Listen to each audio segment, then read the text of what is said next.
알고리즘 되어 매매라는 있나요? 게 돌아다닌 거는 80년대부터, 그러면 1980년대부터. 그렇게까지 뭐 최근 일은 아니잖아요. 근데 이제 이슈가 달라지는 게 네. 속도가 너무 빨라졌어요. 아. 기계가 너무 좋아졌어요. 예전에는 데이터가 부족하고 그 연결해서 리얼타임으로 받는 게 되게 제한적이었는데 최근 들어선 저희도 이제 막 받을 수 있잖아요. 리얼타임으로. 너무 여러 종류를 다. 그다음에 IT 하는 친구들이 이런 데이터를 다 받아서 규칙성이 없을까? 예전에 그거 보기가 힘들었거든요. 네네네. 근데 그런 데이터들을 다 가져다가 쓸 수 있어지는 상황으로 바뀐 거죠. 리얼타임으로 네. 반영이 빨리빨리 되고 빨리빨리 되고 될 수 있는 있는 구조가 지금 된 거죠. 되어 있고. 과거랑은 다르다는 거죠. 아.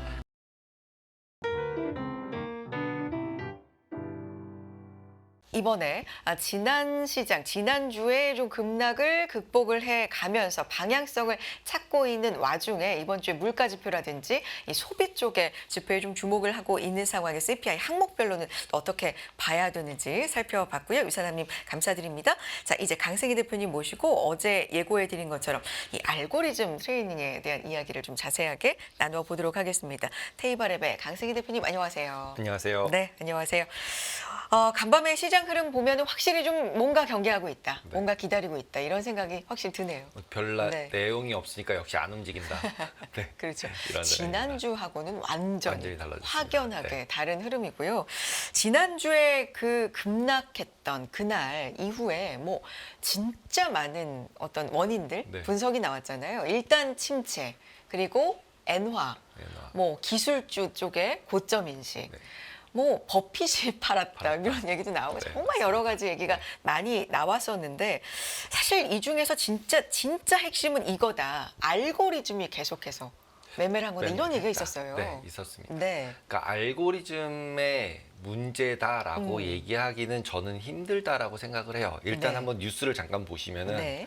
조선경제 뭐 이런 데서 알고리즘 매매 HFT 주가 폭락의 범위는 아니지만 급등락 많이 만든다 이러면서 쭉 설명을 좀 해놨어요. 찾아보시면 많이 나오고 거기서 나온 단어 중에 레버리지성 투자 자금이 경기 침체 우려 등 그리고 손절 신호가 나오면서 풀리자 시장에 충격을 주고 다른 기관 자금들이 연쇄적으로 쏟아진 것이 지난 5일 급락의 원인이다. 저는 네. 딱 요 얘기가 제일 적절한 표현인 것 같아요.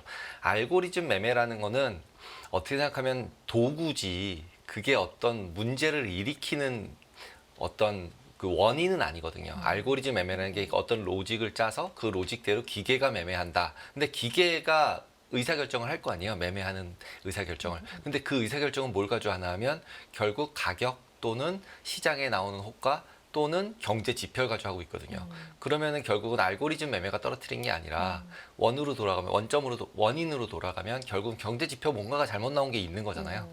그리고 진짜 침체가 일지 아닐지 우리는 고민을 하고 있지만 그 데이터들을 다 종합해 보면 진짜 침체일 가능성이 높아졌다라고 기계가 판단한 거죠. 근데 쉽게 생각하면 어떤 기준을 정해주는데 그 기준이 나오거나 아니면 좀 넘어가면 계속해서 매매가 판단한 나온다는. 얘기인데 근데 이제 그 부분을 네. 제가 설명을 드릴 텐데 네. 그 기준이 뭐 예를 들면 실업률이 4.3 넘어가면 팔아 네. 이런 건 아니에요. 그럼 너무 이제 단편적이고 굉장히 단순하잖아요. 네, 그 단순한 네, 네. 로직으로 돼 있지 않다는 걸 제가 말씀을 드리려고 합니다. 네. 그래서 어떤 조건 하나가 만족을 해서 막 매도가 왕창 나온다 이런 게 아니라 여러 가지 전략들이 한꺼번에 뭉쳐져서 A가 나왔는데 B가 또 나오고 B가 나왔는데 C가 또 나오고 거기에 뭐 예를 들면 엔캐리 트레이딩이 청산되고 그러면서 어떤 펀드들이 청산된 거가 아닌가라고 저는 추정을 합니다. 네. 그래서 이제 또 다른 뉴스도 보시면은 뭐 8월 5일 날 전 세계 증시가 큰 폭으로 하락을 했고 알고리즘 트레이딩이 주요 원인으로 지목되고 있다. 그다음에 알고리즘 트레이딩이 뭐냐? 자동으로 사고 파는 프로그램 매매다. 그래서 대량의 변동성을 촉발한다. 그래서 스노볼을 효과를 일으킨다라고 얘기를 했는데 이것도 이제 전략 나름이라는 거죠. 알고리즘 전략이 예를 들면 많이 빠지면 사 이런 전략도 있거든요. 그러면 그런 거는 변동성을 오히려 줄이잖아요. 그래서 그런 전략들이 막 섞여 있다라고 보셔야 되는데 일반적으로 지금 빠지는 부분만 보고 있기 때문에 알고리즘이 뺐다 이렇게 얘기를 하는 거죠. 그리고 시장 반응에서는 경제 지표 악화, 그다음에 일본 금리 인상 이런 시장 불안감이 알고리즘 트레이딩 시스템에서 그러니까 매도하는 신호가 일방적으로 나오게 만들었다라고 얘기를 하고 있어요. 그러면 기본적으로 이런 뉴스에서 쭉 보면 그럼 도대체 알고리즘의 전략은 뭐야? 라는 게 더 중요하다는 거죠. 네. 그럼 그 알고리즘 트레이딩이라는 그 알고리즘 기계라고 제가 말씀드렸잖아요. 매매가 자동으로 일어나는 기계. 어떤 규칙을 정해주면 그 기계를 누가 사용을 할까? 여기부터 이제 살짝 한번 생각을 해보려고 그래요. 근데 이게 언제부터 매매로 시장에서 좀 통용이 알고리즘 되었나요? 매매라는 게 돌아다닌 거는 파생 상품이 나오면서부터 이제 나왔다고 보시는 게 맞고요. 그게 그러면 한 90년대, 80년대부터 그러면 1980년대부터. 그렇게까지 뭐 최근 일은 아니잖아요. 근데 이제 이슈가 달라지는 게 네. 속도가 너무 빨라졌어요. 아. 기계가 너무 좋아졌어요. 90년대 때는 XT, AT 뭐 이런 286 이런 뭐 이제 나이 드신 분들을 보시면 들어보면 아시겠지만 그런 PC가 처음 나왔던 시기였어요. 그런 시기이기 때문에 이렇게 빠르지도 않았고 쓰는 사람이 많지도 않았어요. 그랬는데 어떻게 보면 2000년대 들어왔고 그다음에 2020년대 들어오면서부터 이제 AI가 조금씩 나오고 그다음에 데이터량이 많아졌어요. 네.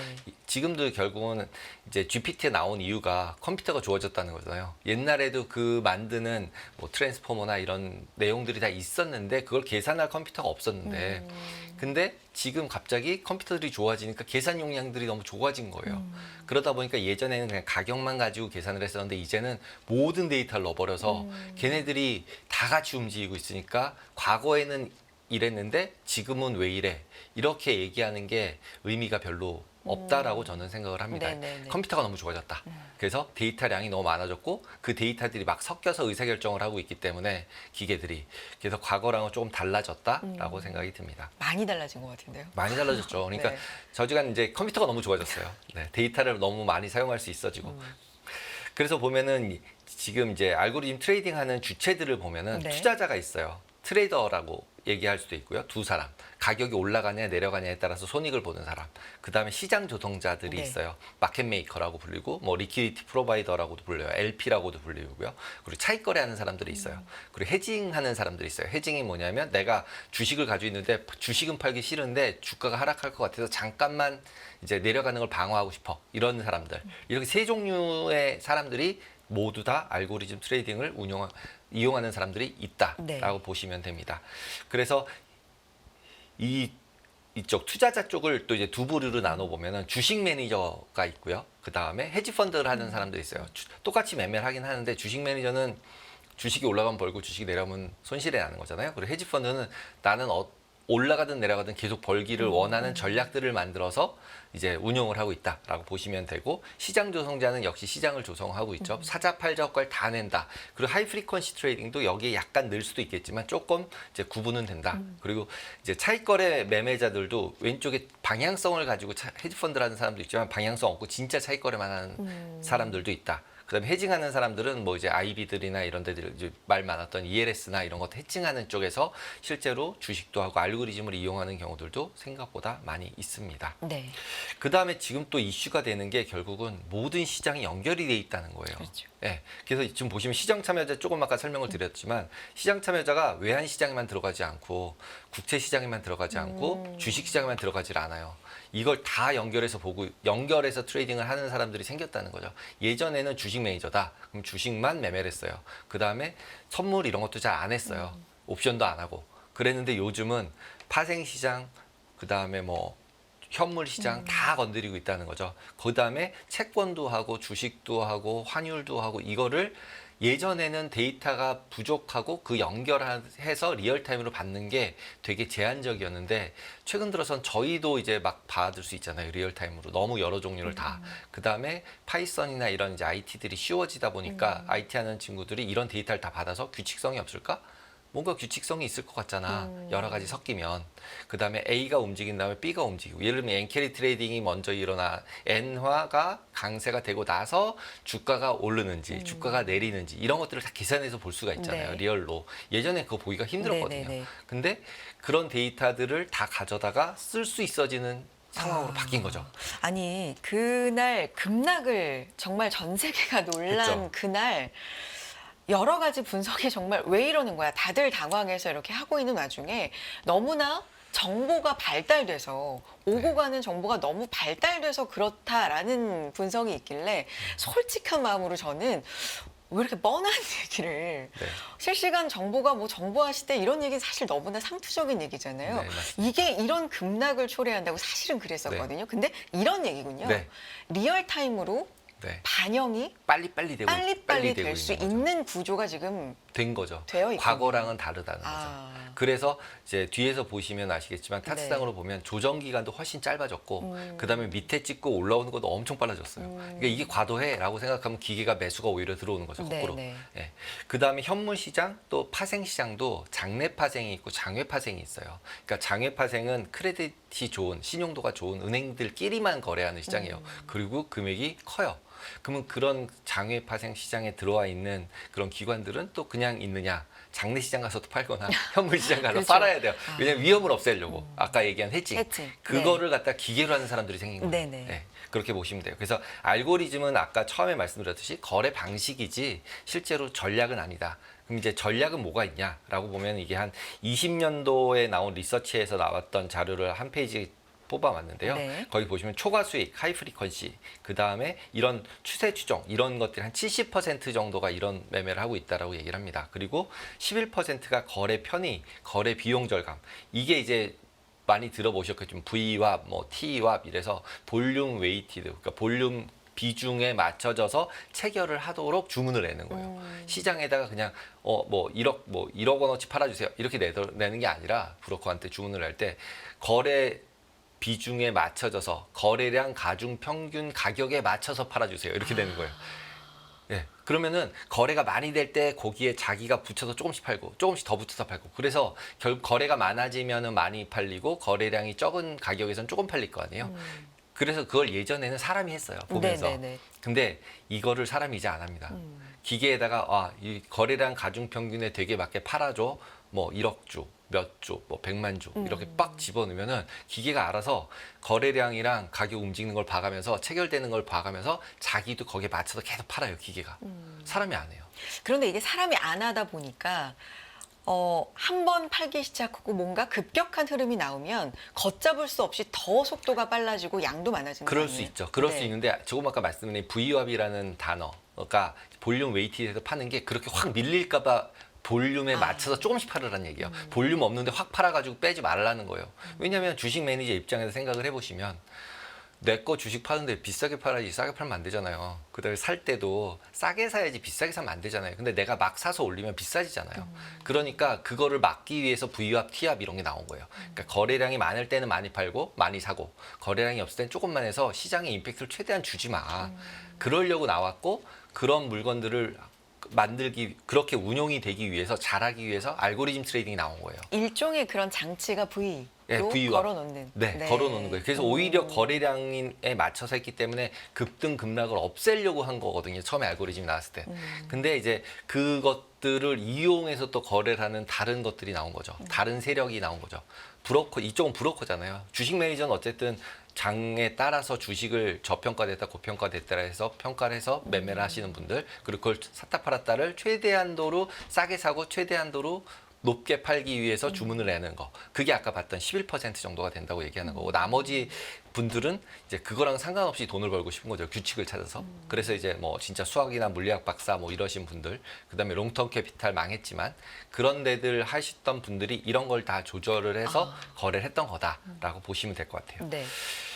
그래서 지금 이제 한번 그 알고리즘 매매 전략들이 그럼 도대체 뭐가 있길래 이렇게 움직일 수 있는지를 한번 보려고 그래요. 근데 이 알고리즘 매매 전략에 기본적인 데이터를 집어넣을 거 아니에요. 네. 그럼 그 데이터가 뭐냐는 거죠. 데이터는 가격, 그다음에 기술적 지표들, 그다음에 뉴스, 시장 심리, 거시경제 데이터들 이런 거를 다 수치화시켜요. 그래서 그 수치화시킨 거를 다 넣어놓고 걔네들이 조합이 돼서 이렇게 됐을 때 매수를 하거나 이렇게 됐을 때 매도를 하라고 하는 신호를 만들어내요. 그러니까 단순하게 생각했을 때 아까 말씀드린 것처럼 실업률 만약에 네. 4.1 예상했었는데 4.1 3이 이상 나왔다. 나오면 혹은 뭐 네. 4.3 나오면 네. 팔아버려 뭐 샵늘, 이런 게 아니라 샵늘 뭐 이런 거 다 그런 거 하나 가지고 팔고 사고 하는 기계는 정말 후진 기계예요. 너무 나쁜 기계예요. 그런 기계를 해가지고 서바이벌 하고 있을 가능성은 없어요. 그렇기 때문에 그런 거 하나 가지고 된 게 아니다라는 거고요. 그래서 설명을 드리면 네. CTA라는 전략이 가장 오래된 전략이에요. 이거는 네. 진짜 90년대부터 있던 제일 오래된 전략이고 선물들 거래가 되면서부터 추세 추종 그러니까 매수가 하게 돼서 고점을 넘기면 따라서 매수한다. 그리고 저점을 내리면 따라서 매도한다. 그러니까 결국은 내려갈 때 더 내리게 만들 수 있죠. 전략상으로. 그게 뭐냐면 관성이 있다는 거죠. 그래서 이 전략이 제일 많은 전략이에요. 그리고 모든 단타를 하는 개인도 그렇고 기계도 그렇고 이 전략들을 많이 써요. 근데 옛날엔 그래서 이게 되게 돈을 잘 벌었었어요. 예전에 90년대, 80년대 터틀 뭐 이런 데들 이름도 있어요. 그래서 터틀 교육도 지금도 하더라고요. 근데 그거 따라해서 돈 벌긴 되게 어렵다. 수업료 많이 내시지만 그게 왜냐하면 이런 밑에 나오는 다른 전략들이 너무 많이 나왔어요. 그렇게 하는 전략을 이제 한테 돈을 벌려고 하는 전략들이 나오는 거예요. 그래서 다른 것들이 많이 나왔는데 그게 이제 HFT나 이런 것들로 나왔고 그다음에 이제 주식 롱숏 퀀트 전략. 그래서 주식이 내리던 오르던 무조건 벌어야겠어. 그걸 갖다 퀀터티브하게 계산을 해가지고 확률적으로 스태틱 압이라고도 불러요. 통계적 차익거래. 네. 그다음에 글로벌 매크로 퀀트 전략. 이것들은 이제 주식이나 채권이나 금이나 이런 비중을 어떻게 조절해야 될 것 같아. 거시 지표들이 바뀌면 이렇게 돼서 비중을 조절하자. 이런 전략들을 미리 만들어 놓는 거죠. 과거에 어땠으니까 확률상 제일 높게. 그다음에 리스크 페리티라는 것도 있어요. 이것도 이건 그래도 그렇게 오래된 건 아닌데 위에 있는 CTA보다는 리스크를 갖게 만드는 거예요. 원래는 우리가 자산 배분이라고 얘기하잖아요. 그럼 뭐 6대4 포트폴리오를 맞춰 네네네. 이렇게 얘기했는데 채권 6, 뭐 주식 4, 뭐 이렇게 맞췄었는데 이젠 그게 아니라 주식과 채권의 변동성이 다르잖아요. 그러니까 6대4는 아무런 의미가 없어요. 왜냐하면 가격이 변동되는 거에 따라서 내 손익이 바뀌니까. 그래서 그 변동성에 맞춰져서 비중을 조절하겠다는 거예요. 그래서 변동성이 유사한 애들을 쭉 깔겠다는 거죠.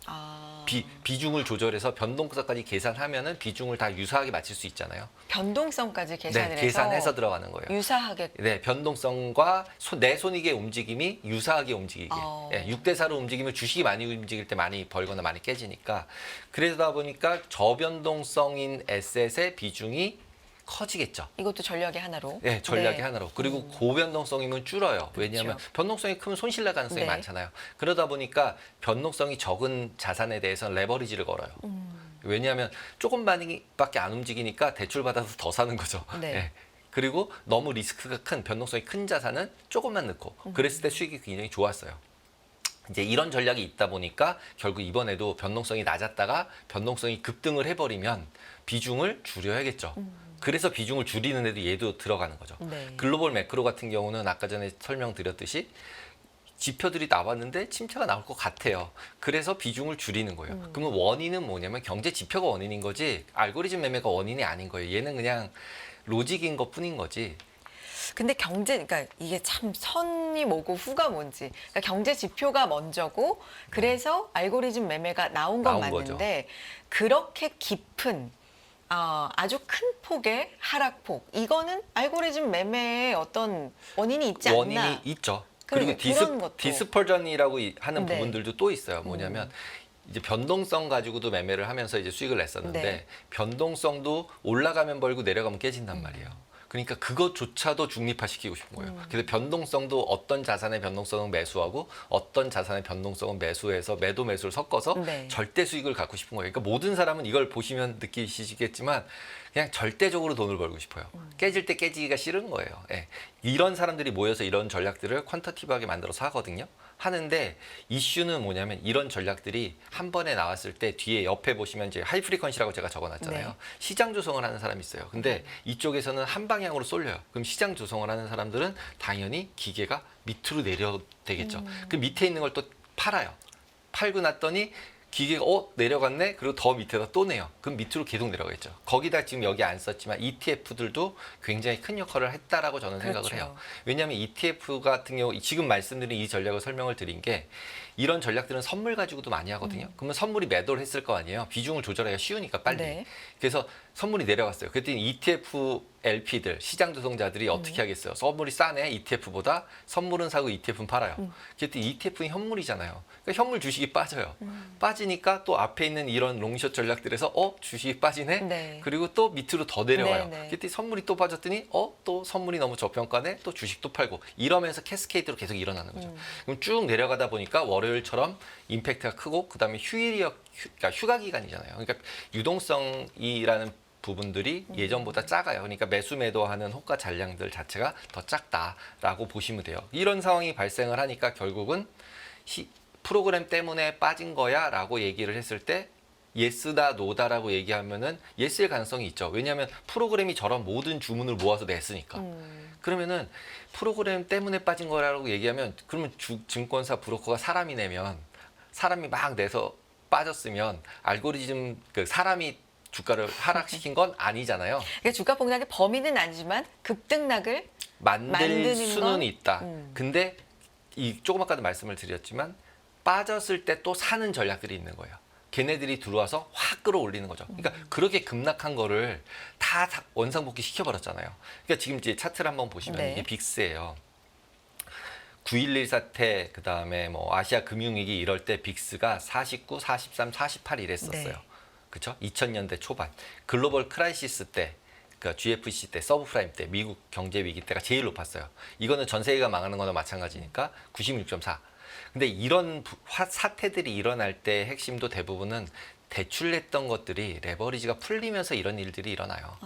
예. 그리고 코로나 때도 85.47 굉장히 높았죠.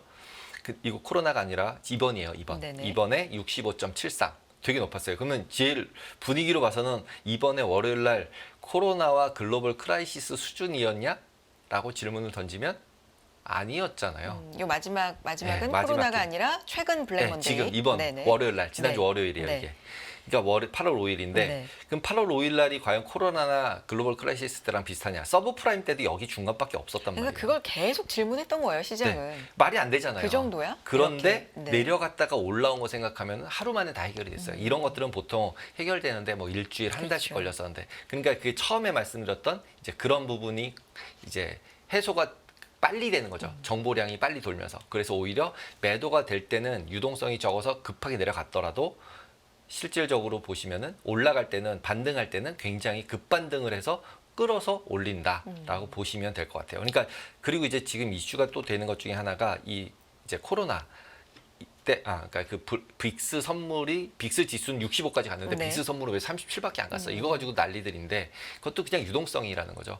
손실한도 걸려서 반대 매매 나가다 보니까 옵션을 매도한 사람들한테 그러니까 변동성이 비싸질 수밖에 없잖아요. 주식도 마찬가지고. 그러니까 이번 같은 경우도 저는 그냥 계속 어제도 말씀드렸죠. 레버리지가 풀리면서 반대 매매가 나간 거라는 거죠. 반대 매매 나가면 가격 불문 그냥 매도잖아요. 그러면 아까 말씀드린 그런 기계들이 생각했을 때는 반대 매매가 계속 나오고 있으니까 매수를 안 대줘요. 기계가. 알아요.